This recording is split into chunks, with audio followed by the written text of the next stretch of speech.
payment date dia tahun 2025 berapa kali dia bagi? 4 kali. Nampak ni? Payment date 28 Februari dia ada bagi dividen, 30 Mei 2025 dia ada bagi setahun 4 kali. Bismillahirrahmanirrahim. Assalamualaikum and welcome back to my channel sahabat-sahabat.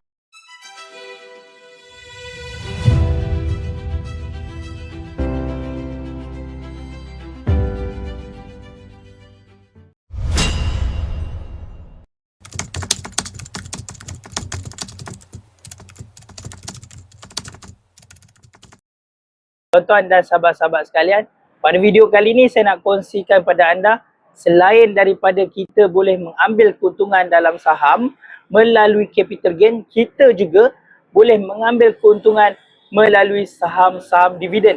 Ini salah satu corporate exercise yang ada di dalam pelaburan saham. Jadi macam mana untuk kita tengok? Tonton video ni sampai habis. Sebelum kita teruskan video kita ni, kita nak faham apa itu saham dividen. Saham dividen ialah sebuah syarikat ingin berkongsi sebahagian keuntungan kepada pemegang saham mereka dalam bentuk bayaran tunai. Kenapa syarikat bagi dividen? Yang pertama sebab syarikat nak berkongsi keuntungan kepada pemegang saham. Yang kedua nak menarik pelabur supaya terus memegang saham mereka. Yang ketiga mereka nak tunjukkan yang mana syarikat mereka kukuh dari segi keuangan. Tapi tak semestinya sebuah syarikat tu bagi dividen dia adalah syarikat yang kukuh. Tidak, kadang-kadang ada sebahagian kes yang mana syarikat ni dia buat satu loan dan dia berikan dividen kepada pemegang saham. Ini adalah satu perkara yang tidak bagus. Apakah kebaikan saham dividen? Yang pertama, sumber pendapatan pasif yang akan diberikan kepada pelabur. Dalam Bursa Malaysia ni ada satu syarikat ni dia bagi setahun 4 kali dividen, setahun 3 kali dividen, setahun 2 kali dividen. So itu antara perkara yang baiknya. Yang kedua, sesuai untuk pelabur jangka masa panjang. Yang ketiga, dia kurang volatility berbanding saham-saham yang untuk trading. Yang seterusnya, dia boleh gunakan strategic compounding. Dan yang paling best dia adalah untuk kestabilan portfolio.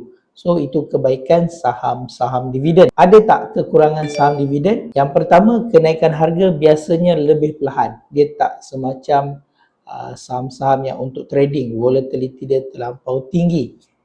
Apakah seterusnya kekurangan saham dividen ni? Dividen tidak dijamin lah. Tak ada jaminan. Contohnya mungkin tahun ni dia bagi RM1. Mungkin tahun depan dia bagi 5%. So tak ada jaminan ketetapan dividen tersebut. Seterusnya, apakah kekurangan saham dividen? Syarikat mungkin yang kurang potensi akan tidak beri dividen lagi. Sebelum ni dia bagi dividen. Tapi kemungkinan pada tahun-tahun akan datang dia tak bagi dividen. Ada juga berlaku. Dan yang paling anda kena tahu, biasanya bila berlakunya sebuah syarikat nak bagi dividen ni, kita panggil sebagai syarikat nak buat corporate exercise. Siapa yang belum tengok apa itu corporate exercise, anda boleh tengok pada video sebelumnya.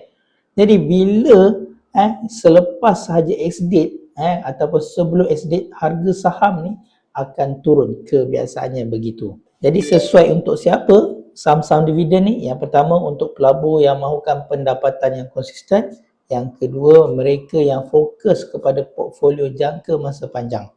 Dan yang ketiga, individu yang nak bina portfolio lah. Iaitu nak bina pendapatan portfolio. Jadi jom saya nak tunjukkan kepada anda, kita nak menggunakan KLSE Screener. Kita nak tengok macam mana kita nak tahu saham tersebut nak bagi dividen. Jadi ini adalah KLSE Screener, satu website yang percuma. So anda boleh akses secara percuma sahaja. So ni antara website yang saya sering gunakan. So macam mana kita nak tengok sebuah syarikat tu nak bagi dividen? Kat mana announcement yang kita nak tengok? Anda pergi dekat bahagian ni, entitlement. Okay, anda klik. So akan ada keluar dividen dengan share issue. So anda pergi bahagian dividen. Dia akan keluar. Ini adalah saham-saham yang bagi dividen. Setiap kali anda nak beli saham-saham dividen ni, anda kena tengok ex-date. Saya dah terangkan pada video yang sebelum ni. Ni ex-date. Okay, ni tarikh-tarikh ex-date. Okay, jom kita tengok. Okay, yang mana income distribution, ni bagi dana-dana REIT dia tak panggil dividen, dia panggil distribution. Okey. Contoh macam ni Amarit. Okey, jom kita tengok berapa dia bagi. 0.02 2 sen. 2 sen dia bagi. Tengok macam sikit jom kita tengok. Okey, ini adalah Amarit, iaitu satu instrumen REIT. So saya pun dah terangkan pada video sebelum ni apa itu REIT. Anda boleh tonton apa itu instrumen pelaburan REIT ni. Jadi kalau kita tengok harga saham dia seunit iaitu RM1.75. Bagi syarikat yang bagi dividen, dia punya saham tu volatility dia tak terlampau tinggi. Kalau anda tengok dia punya chart tu pun naik pun tak berapa kuat sangat, turun pun tak berapa kuat sangat. Okay, so kat mana kita nak tengok? Ni adalah detail-detail yang anda kena belajar tuan-tuan. So benda paling basic sebab tajuk kita ada dividen, dekat sini dividen yield dia iaitu 4.25% setahun. So jom kita tengok dekat bahagian mana. Okey, kita akan tengok dekat bahagian sini, dividen. Anda klik. Okey, bila anda klik saya dividen, alright. So anda scroll ke bawah. Kalau anda tengok dekat sini payment date dia tahun 2025 berapa kali dia bagi? 4 kali. Nampak ni? Payment date 28 Februari dia ada bagi dividen, 30 Mei 2025 dia ada bagi setahun 4 kali. So baru-baru ni untuk 2026 pada Mac nanti dia akan bagi. Alright. So anda kena tengok X date. So siapa yang nak beli dia tak dapat lah sebab kita kena beli sebelum X date. Berapa amount dia? 2 sen. Alright. Macam gitu. Alright. Macam itu cara kita nak tengok. So paling mudah, mungkin korang tak familiar dengan Amarit ni. So kita tengok salah satu yang anda mesti pernah dengar iaitu BIMB, Bank Islam Malaysia Berhad. Siapa tak kenal Bank Islam? So salah satu yang memberikan dividen adalah Bank Islam. Kenapa saya pilih Bank Islam? Kerana di dalam sektor perbankan hanya Bank Islam dan juga Bank MBSB saja yang patuh syariah. Jom kita tengok Bank Islam.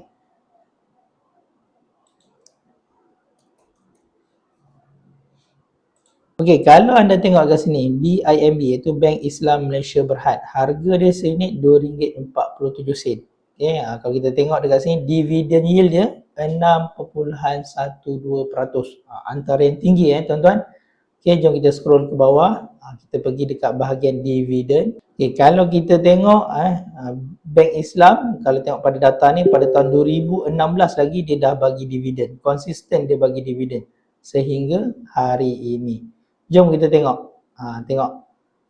Bank Islam setahun lebih kurang 2 kali. Tengok 2025 dia bagi 2 kali. Tengok payment date. Baru-baru ni pun dia ada bagi 9 Januari. So kita tunggulah nanti bulan Mac ataupun bulan April nanti dia akan bagi sekali lagi. Okey. Berapa dia bagi? 1 sen. Okey. 1 sen. Dia bagi 1 sen. Jadi macam mana kita nak kira? So anda pergi kalkulator. Okay, misal kata anda ada 10,000 unit. Okay, anda kalikan je dengan amount dividen yang dibagi. Okay, so 10 sen. Jadi berapakah dividen yang anda akan dapat? RM1,000. Kalau anda ada 100,000 unit, misal kata, okay, anda kalilah dengan 10 sen ni. Anda akan dapat RM10,000. Okey, macam gitu cara pengiraannya. Contoh macam ini kan, tahun 2025 berapa anda akan dapat? Misal kata kita letak 10,000 unit lah. Kita ada pegangan saham 10,000 unit Bank Islam. Okey, kita tambahkan dulu.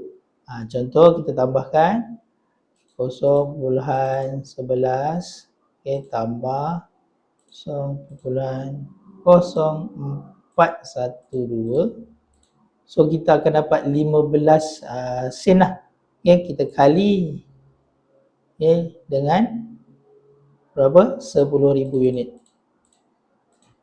So kita akan dapat 1,500. Alright, untuk setahun. Macam itu cara pengiraannya. Okay, kalau kita ada pegang 10,000 unit, So kita akan dapat berapa? Untuk tahun 2025 kita akan dapat nilai ringgit iaitu sebanyak RM1,512 untuk dividen. Okey, macam itu kaedahnya. Jadi pada yang masih lagi belum ada akaun CDS dan pelaburan, boleh hubungi saya, insya-Allah saya akan bantu anda kerana saya antara individu yang berlesen yang boleh bantu anda membuka akaun pelaburan dan bimbing anda untuk structurekan pelaburan yang bagaimana sesuai untuk anda, insya-Allah.